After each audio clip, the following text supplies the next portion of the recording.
దేవుని నామానికి స్తోత్రములు. మీ అందరికీ కూడా ప్రభువు పేరిట వందనములు తెలియజేస్తూ ఉన్నాను. మరి ప్రతి దినము లాగానే ఈరోజు కూడా దేవుడు మనతో ఒక మంచి వాగ్దానం ద్వారా మాట్లాడబోతున్నాడండి. ఆ వాగ్దానం ఏంటో చూద్దాము. ఈ విన్న వాక్యాలు మీరందరూ కూడా మరి అనేక మందికి పంపించండి. మరి వాళ్ళు కూడా దేవుళ్ళు ఎదుగుతూ ఉంటారు, ముందుకు వెళ్తూ ఉంటారు. ఇవాళ దేవుని వాగ్దానం చూస్తే ద్వితీయోపదేశ కాండము 20వ అధ్యాయం మనం తీస్తే ద్వితీయోపదేశ కాండము 20వ అధ్యాయము 4వ వచనం మనం చదువుకుందాం. 24వ వచనం మనం చూస్తే, వనకకుడి, వారి ముఖము చూచి బెదరకుడి, మీ కొరకు మీ శత్రువులతో యుద్ధము చేసి మిమ్మల్ని రక్షించేవాడు మీ దేవుడైన యెహోవాయే. ఎంత గొప్ప వాగ్దానం చూడండి. వనకకుడి, వారి ముఖము చూచి బెదరకుడి అంటూ ఉన్నాడు. ఎవరు చూసి అంటున్నాడు? అప్పట్లో అయితే కనుక పాత నిబంధన కాలంలో అయితే ఎన్నో యుద్ధాలు జరిగాయి కాబట్టి మరి వనకకుడి, బెదరకుడి అని చెప్పేసి మనుషులను చూసి దేవుడు చెప్తూ ఉంటాడు ఆ మాటలన్నీ కూడా. శత్రువులను చూసి వాళ్ళు కూడా మనుషులే, వాళ్ళని చూసి దేవుడు అంటూ ఉంటాడు బెదరకుడి, వనకకుడి అంటుంటాడు. కానీ ఇప్పుడు మనకి యుద్ధాలు లేనటువంటి సమయం కదా ఇప్పుడు మనం ఉండేది.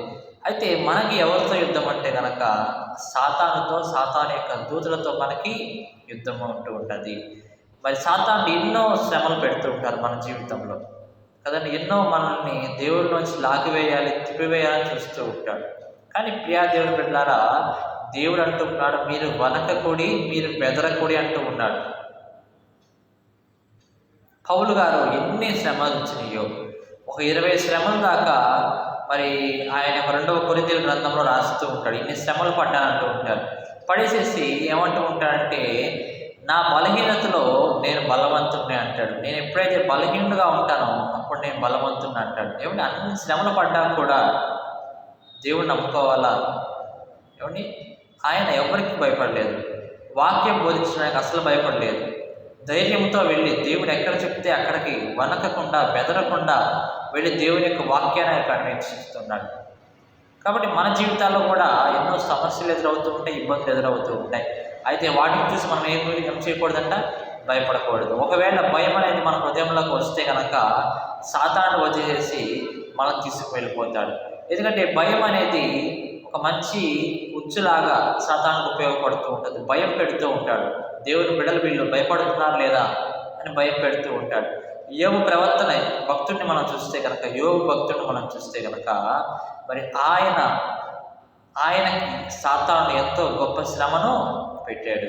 అయినా కూడా ఆ భక్తుడు ఎంత గొప్పగా దేవుడి విశ్వాసంలో ఉన్నాడంటే కనుక, ఎంత గొప్పగా దేవుడిలో పట్టుదల కలిగి ఉన్నాడంటే కనుక, దేవుడిని ఒక్క మాట కూడా ఆయన లేదు. అదే మనం అంటూ ఉంటాం దేవుణ్ణి, ప్రభు మాకు ఇది ఎందుకు రాలేదయ్యా, మాకు ఇది ఎందుకు చేయలేదు నువ్వు అని మనం ఎదురు ప్రశ్న వేస్తూ ఉంటాం.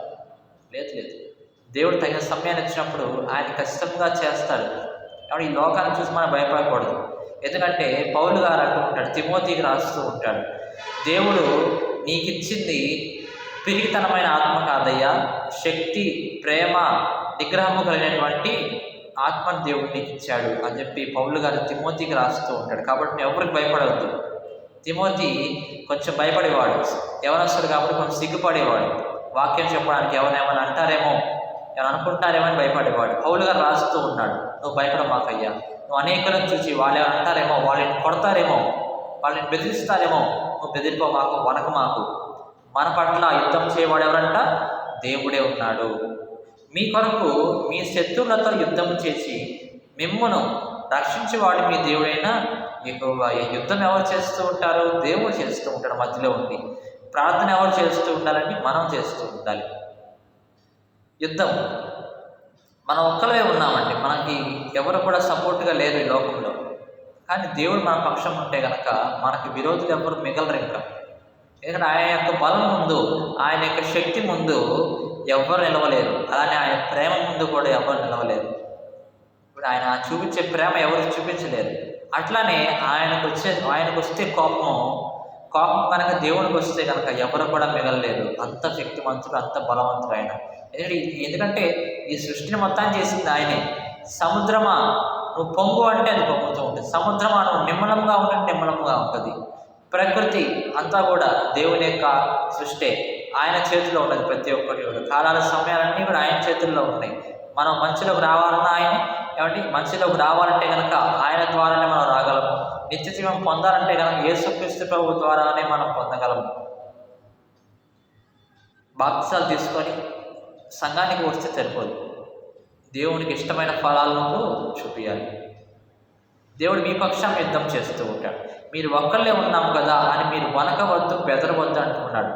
మరి ఎలీషా ప్రవక్త చుట్టూ కూడా కొంత సైన్యము వచ్చి చుట్టుముడితే దేవుని యొక్క రథ సైన్యము ఆయన వెనకాల ఉన్నది. ఎలీషా వెనకమాల దేవుని యొక్క రథ సైన్యము, అగ్నితో ఉన్నటువంటి రథాలు, దేవదూతల సైన్యం ఉన్నట్లుగా మనం చూస్తూ ఉన్నాం. దేవుడు నమ్ముకున్న బిడ్డలకి ఆపదొస్తే గనక దేవుడు తన యొక్క దూతలను పంపించి మనల్ని కాపాడుతూ ఉంటాడు.